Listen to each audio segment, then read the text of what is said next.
Mapagpalang umaga po sa buhay ng bawat isa. Purihin po ang Panginoon at muli po tayo po ay mag-aaral ng kanyang mga salita. Salamat po sa Panginoon dahil isa na naman pong pag-aaral na binigay niya po sa atin po isang pribilehiyo. At ang morning devotion po ito ay magmumula po sa DFC Sentro po. Salamat po sa Panginoon. Bago po tayo mag-aral ng kanyang salita, tayo po muna ay aalay ng kanta po. Steadfast Love.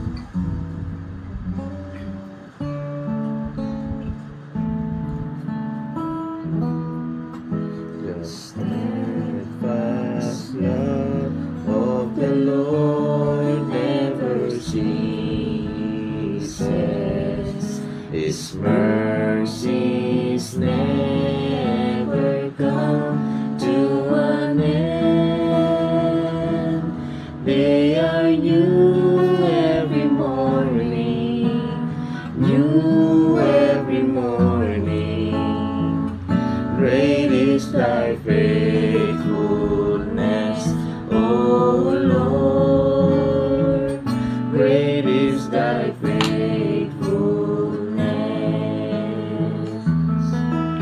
The steadfast love of the Lord never ceases. His mercies never come to an end. They are new every morning, new every morning. Great is thy faithfulness, O Lord. Great is thy faithfulness. Tagalog po. Pag-ibig niya ay hindi nagmamaling. Ang awa niya ay walang kabantay. Ito'y laging sariwa bawat umaga. Katapatan ay dakila, katapat ay dakila. Steadfast love of the Lord never ceases. His mercies never come to an end. They are new every morning, new every morning.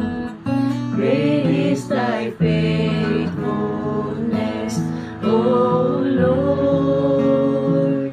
Great is thy faithfulness. Hallelujah. Salamat po, Panginoon, sa panibagong umaga. Sa katapatan, Panginoon, na pinagkakaloob niyo po, Panginoon. Salamat po, Panginoon, sa matatag na pananampalataya na pinagkakaloob niyo po sa bawat isa. Salamat po. Aming Ama, aming Diyos, dakila, Panginoon. Salamat po. Panginoon kayo, Panginoon. Salamat po sa panibagong umaga, Panginoon, na kami po mag-aaral ng inyong mga salita. Lagi pong isang pribilehiyo, Panginoon, na ito po'y mapakinggan namin. Salamat po sa umagang ito. Inilalapit po namin yung aming mga sarili sa aming mga kasalanang nagawa, Panginoon. Hayag o hayag, Panginoon. Sa mga nasambit na gawa, Panginoon. Patawarin niyo po kami. Gawin niyo po kami karapat-dapat sa inyong harapan. Salamat po, O Diyos. At patuloy na hingin po namin ang inyong pagsama, Panginoon, sa umagang ito. Banal na Espiritu. Iban niyo po kami, Panginoon. Hallelujah. Umusap kayo sa aming mga puso. Pilihin kayo, Panginoon. Patuloy, Panginoon, sa anak na gagamitin niyo, Panginoon, sa umagang ito. Salita niyo lamang ang mahayag, O Lord. Hallelujah. Gamitin niyo ang kanyang buhay, Panginoon. Ang daluyan, Panginoon, ng inyong mga salita. Ng inyong makapangyarihang salita sa umagang ito. Salamat po, O Diyos. Lahat ng tangka ng kaaway, Panginoon, na winawasak namin sa inyong pangalan. In Jesus' name, Panginoon. Salamat po, O Diyos. Sa inyo po namin binabalik ang pinakamataas na papuri at pagdakila sa tanging pangalan ni Jesus. Amen. At ngayon po ay dadako na po tayo sa pag-aaral ng salita ng Panginoon.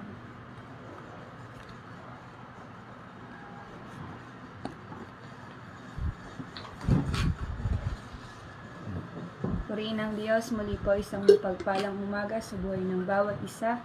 Salamat sa Panginoon, isang pribilehiyo po talaga na magamit sa kanyang gawain. At tulad po ng inawit, talagang ang mensahe ng Diyos ay lagi pong bago kada umaga. Amen. Salamat sa Panginoon. Minsan pa, kayo po ay makipagbukas sa akin sa aklat po ng unang Korinto, Kapitulo 12, talata 12, hanggang sa sumusunod po. Naulit ko po, 1 Corinthians chapter 12, verse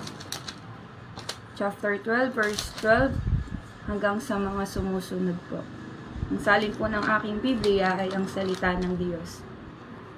Amen. Salamat po sa Panginoon. Atin pong basahin ng may pagkaunawa tulad po ng sabi sa pamagat, tayo'y bahagi ng iisang katawan. Amen po. Salamat sa Panginoon. Atin pong basahin. Sabi po dito, unang Korinto, chapter 12, verse 12, ang katawan ng tao ay binubuo ng maraming parte, ngunit iisa pa ring katawan, ganon din sa ating mga mananampalataya na siyang katawan ni Kristo. 13, tayong lahat, medyo man o hindi, alipin o malaya, ay nabautismuhan sa isang espiritu upang maging isang katawan, at iisang espiritu rin ang tinanggap nating lahat. 14, ang katawan ay binubuo ng maraming parte at hindi ng isang parte lamang. 15, kaya kung sabihin ng paa, dahil hindi ako kamay, hindi ako parte ng katawan. Hindi ito nangangahulugang hindi siya ng parte ng katawan. 16, at kung sabihin naman ng tenga, dahil hindi ako mata, hindi ako parte ng katawan. Hindi rin ito nangangahulugang hindi siya parte ng katawan. 17, dahil kung ang buong katawan ay puro mata, paano makakarinig? At kung ang katawan ay puro lang tenga, paano ito makakaamoy? 18, ngunit nilikha ng Diyos ang ating katawan na may iba't ibang parte ayon sa kanyang nais. 19, kung ang katawan ay binubuo lamang ng isang parte, matatawag ba itong katawan? 20, ang totoy, ang katawan ay binubuo ng maraming parte, ngunit iisang katawan lamang ito. 21, kaya hindi maaaring sabihin ng mata sa kamay, hindi kita kailangan, at hindi rin masasabi sa ulo sa paa, hindi kita kailangan. 22, ang totoo, ang mga parte ng katawan parang mahina siyang kailangan. 23, ang mga parte ng katawan sa tingin natin ay hindi gaanong mahalaga, ay inaalagaan nating mabuti, at ang mga parte hindi maganda ay pinapaganda. 24, hindi kailangang pagandahin ang mga parteng maganda, ganun din ang inaayos ng Diyos ang ating katawan. Binigyan niya ng karangalan ng mga parteng hindi gaanong marangal. 25, upang hindi magkaroon ng pagkahati-hati, kundi pagmamalasiktan sa isa't isa. 26, kaya kung nasaktan ng isang parte ng katawan, ang ibang parte ay nasasaktin din, at kung ang isang parte ay pinaparangalan, ang ibang parte ay natutuwa rin. 27, kayong lahat ang bumubuo ng katawan ni Kristo, at ang bawat isang parte ng kanyang katawan. Amen. Pinagpala po ng Panginoon ang kanyang salita. Minsan pa tayo po'y manalangin. Hallelujah. Purihin kayo, dakilang Diyos. Tunay po kayong mabuti sa amin. Salamat, Panginoon. Sa umagang ito, patuloy po namin dalangin sa buhay ng bawat isa. Iisang Espiritu ang kumilos, O Diyos. At iisang kaunawaan na nagmumula lamang sa inyo. Ako po na inyong lingkod. Walang magagawa, O Diyos, kung hindi niyo po ako sasamahan. Batid niyo po, Panginoon, ang aking kahinaan. Panginoon, patuloy ko pong itinataas lamang, Panginoon, ang buhay ko sa inyo. Maging sa mga tagapakinig, Panginoon, patuloy po kayong siyang magawad, Panginoon, ng iisang Espiritu, O Diyos, na may pangunawa, Panginoon, sa bawat salita niyo, Panginoon. Purihin po kayo, patuloy po namin kayong dinadakila sa aming mga buhay, sa pangalan niyo, Jesus. Amen. Salamat po sa Panginoon. Ang ating pong topic ay sabi dito, you as a Church of Christ. O bilang bahagi ng iisang katawan sa Panginoon. Amen po. Sabi po doon sa na-research ko po, sabi dito, Jesus Christ is seen as the head of the body, which is the church, while the members of the body are seen as the members of the church. Amen po. Ang Diyos ang ating ulo at tayo po ay bilang bahagi ng katawan ng Panginoong Jesus. Atin pong himayin ang 1 Corinto chapter 12 hanggang sa mga sumusunod po na talata. Sabi po dito ay may 3 puntos lamang po ako na ang bawat isa ay may iisang katawan at iisang espiritu na tinanggap sa Diyos. Tulad po ng sinabi sa 12 to 13, ang katawan ng tao ay binubuo ng maraming parte, ngunit isang paring katawan. Ganon din ang ating mga mananampalataya na siyang katawan ni Kristo at tayong lahat na Hudyo man o hindi, alipin man o malay, ay nabautisman sa iisang espiritu upang maging isang katawan, iisang espiritu na tinanggap nating lahat.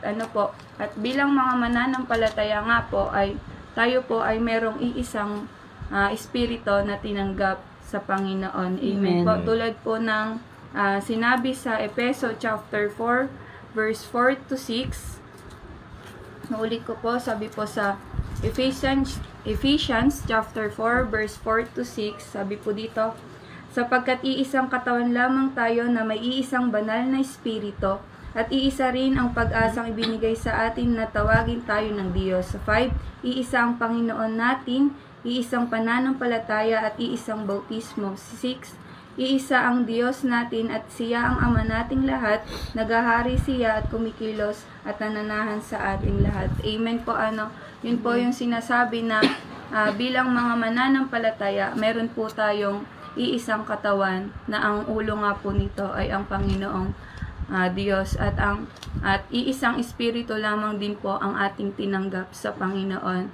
Kaya bilang mga mananampalataya, talagang pinapaliwanag po na dito na ang bawat mananampalataya po talaga dapat ay may iisa pong layunin, na mapaluguran ang Panginoong Diyos sa ating pong mga buhay. Amen po, no? Amen. Sa ikalawang puntos po, sabi po dito, ang bawat isa ay may tungkulin sa Panginoon. Amen po, na ang bawat isa po talaga ay may tungkulin sa Panginoon.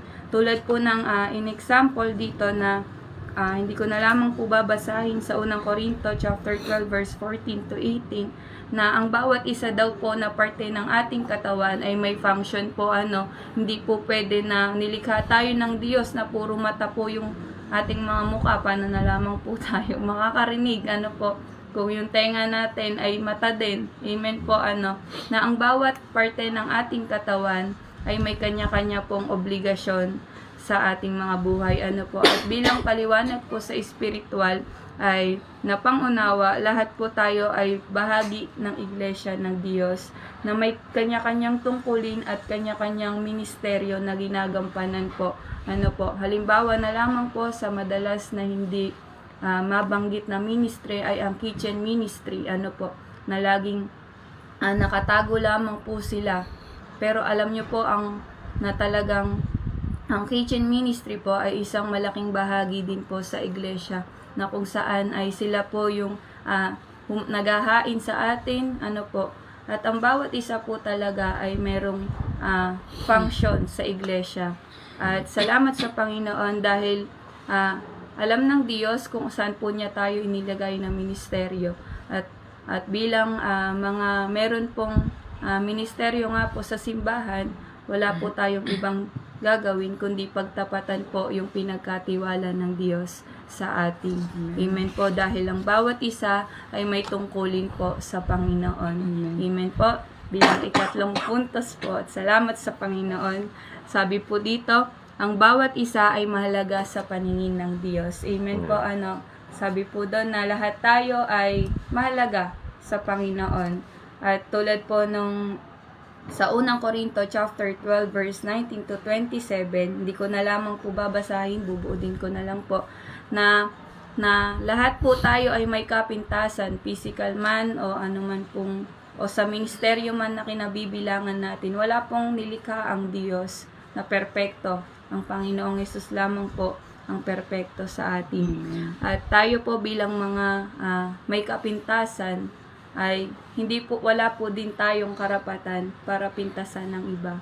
At sinasabi po dito na ang bawat isa ay mahalaga nga po sa paningin ng Diyos. Kaya kung ang kapatid po natin sa pananampalataya ay may kakulangan, ay hayaan po natin na tulungan natin siyang tayo po yung tumulong na makapuno nun. Pero higit ang Panginoon yung siyang makakapuno po ng kakulangan ng bawat isa. Tulad nga po ng sinabi na kung ang Panginoong Hesus ang ating ulo at tayo po ang katawan, ibig sabihin lang po nun, iisang espiritu nga po yung kumikilos sa atin at iisa po tayong mga mananampalataya na may isang adhikain na yun nga po ay mapaluguran ang Panginoong Hesus. At salamat sa Panginoon dahil kung ano man po yung mga pinagtatapatan natin sa mga oras na ito, lagi po nating tandaan na kung meron man po tayo sa nakakulangan, lagi po nating tandaan ng Panginoon po yung siyang magpupuno niyon dahil ang bawat isa po ay mahalaga po sa paningin ng Diyos. Amen po. Salamat sa Panginoon. At sabi po sa aklat po ng Roma chapter 12 verse 1 at 5 po. Sabi po dito, naulit ko po, Roma chapter 12 verse 1 and 5. Sabi dito, kaya nga mga kapatid, nakikiusap ako sa inyo alang-alang sa maraming pagkakataong kinaawaan tayo ng Diyos. Ibigay ninyo sa Kanya ang inyong mga sarili bilang mga handog na buhay, banal at kalugod-lugod sa Kanya. Ito ang tunay na pagsamba sa Kanya. At sa 5 po, ganun din tayong mga mananampalataya. Kahit na marami tayo, iisang katawan lang tayo kay Kristo at magkakaunay po tayo sa isa't isa. At sabi nga po doon, diba po sa binasa nating talata, na hindi mo maaaring ihiwalay yung tenga mo sa katawan mo. Hindi mo maaaring ihiwalay yung mata mo sa mukha mo. Ano na lamang po ang itsura natin yun kung nagkataon, kung ang ilong po na nilikha ng Panginoon ay nakabaliktad. Palagay niyo po ba anong itsura natin nun? Pero salamat sa Panginoon dahil tulad po nun ay lahat po tayo bilang mga mananampalataya ay meron po tayong bahagi sa iglesia ng Panginoon na ang Diyos po ang siyang ulo natin. At salamat sa Panginoon kaya kung ano man po yung mga kakulangan sa ating simbahan, lagi po nating tandaan ang Diyos po yung siyang magpupuno nun. At bilang mga parte po nun, ang magagawa lang po natin ay tumulong. Hindi po tayo yung siyang mag-condemn sa iglesia, kundi tayo yung isa sa mga tutulong sa Panginoon at sigit sa mga lingkod ng Diyos na ginagamit sa lugar na iyon. Salamat sa Panginoon bilang huling bersikulo po. Sabi po dito sa Efeso chapter 4 verse 15 to 16. Naulit ko po. Efeso chapter 4 verse 15 to 16.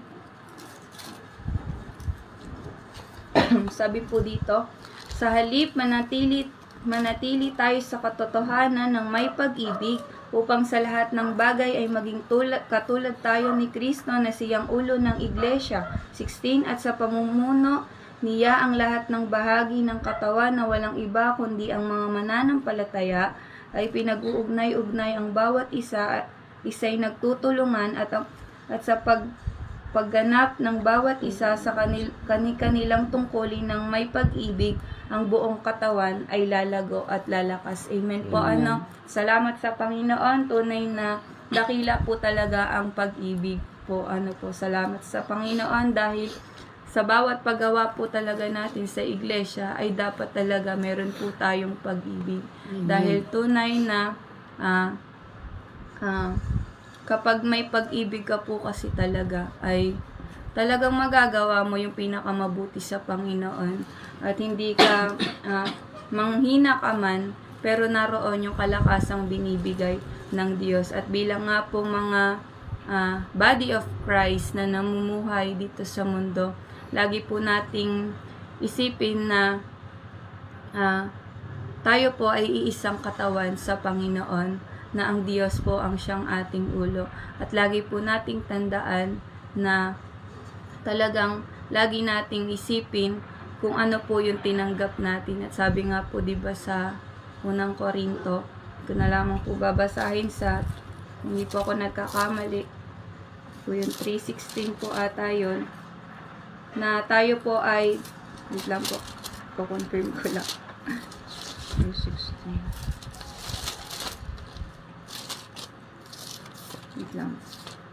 Unang Korinto, chapter 3, 16. verse 16 nga po, na tayo po ay templo ng Diyos at ang templo ng Diyos ay naninirahan po mismo sa atin. At bilang mga templo ng Diyos ay talagang huwag po nating hayaan na yung katawan na ito ay masira po sa walang kabuluhan. At salamat sa Panginoon at bilang mga totoong nakakilala po talaga sa Panginoon, lagi nating tandaan na kung ang Diyos ay sumasa atin, maging ipamuhay po natin yung katuroan ng Diyos at lumakad po tayo kung ano po yung sinasabi ng salita ng Diyos. At salamat sa Panginoon, bilang mga iisang katawan sa Panginoon, lagi po nating nasain na magtulungan po tayo sa pananampalatayang ito. Huwag po tayong maging magbahag-bahagi, bagkus ay magtulungan po tayo. Kung may nanghihina, atin pong palakasin. Kung meron pong tumatalikod, atin pong kalingain, atin pong i-reach out, dahil wala po tayong ibang gagawin, kundi ang magtulungan po sa mundong ito na talagang pasama ng pasama na po. At wala po talaga tayong malalapitan, kundi yung Diyos lamang po na siya pong ulo ng iglesia. Amen po. At salamat sa Panginoon bilang mga lingkod ng Diyos. Pagtapatan lamang po natin yung ipinagkatiwala sa atin ng Panginoon. Ito po ay templo ng Diyos at bilang templo ng Diyos ay mamuhay po tayo sa kalooban ng Diyos. Amen po. At salamat sa Panginoon. Sa Diyos po ang lahat ng kapurihan. Minsan pa tayo po'y manalangin. Hallelujah. Purihin kayo dakilang Diyos. Salamat Panginoon sa umagang ito. Salamat po sa maikling pag-aaral Panginoon. Minsan pa patuloy po naming dalangin o Diyos na ang inyong mga salita ay hindi lamang po namin napakinggan, bagkus ay maipamuhay po namin bilang mga iisang katawan sa inyo Panginoon. Naway magkaroon po kami ng iisang adhikain Panginoon na talagang mapaluguran lamang po namin kayo sa aming buhay at laging masunod yung kalooban niyo Panginoon sa amin. Huwag niyo po kaming hayaan Panginoon na maagaw pa Panginoon ng mundo. Bagkus o Diyos, tulungan niyo kami na lumakad Panginoon sa inyong katwiran Panginoon. Salamat po Panginoon, patuloy po namin pinagpapala ang bawat isang mga lingkod niyo o Diyos. Patuloy po kayong siyang mag-ingat Panginoon kung ano pa man po yung gagawin nila sa umagang ito. Tuloy po naming dalangin Panginoon na kayo po ang siyang mag-ingat sa amin Panginoon, ano pa man po ang aming gagawin. Purihin po kayo Panginoon dahil kayo po ay tunay na mabuti sa amin Panginoon. Noong una pa man Panginoon ay nabuti na po kayo o Diyos. Salamat po Panginoon sa inyong mensahe. Patuloy o Diyos na kayo po ang siyang magpaliwanag Panginoon sa tulong ng inyong banal na Espiritu. Patuloy po namin ina-acknowledge kayo Panginoon sa aming mga buhay. Purihin po kayo. Patuloy po namin tinatagubilin ang lahat ng bagay lamang sa inyo. Sa pangalan niyo Jesus. Amen and amen. Salamat salamat sa Panginoon. Magandang umaga po muli sa bawat isa. Salamat sa Diyos at sinamahan. Kasama po natin ngayon ang dati nating mga manggagawa po natin na galing sa Taiwan. Ngayon ay nag-for good na po sila dito sa Pilipinas. At kasalukuyan na nakasama po natin sa pag-misyon at sa iba't ibang lugar dito sa Pilipinas. Kaya salamat sa Panginoon. Sa darating po na February 9 to 12, magkakaroon naman po ulit tayo ng camp meeting sa Taiwan dahil Chinese New Year na po ulit. Kaya may isang malaking pagtitipon na naman po sa lugar ng DFC Taiwan.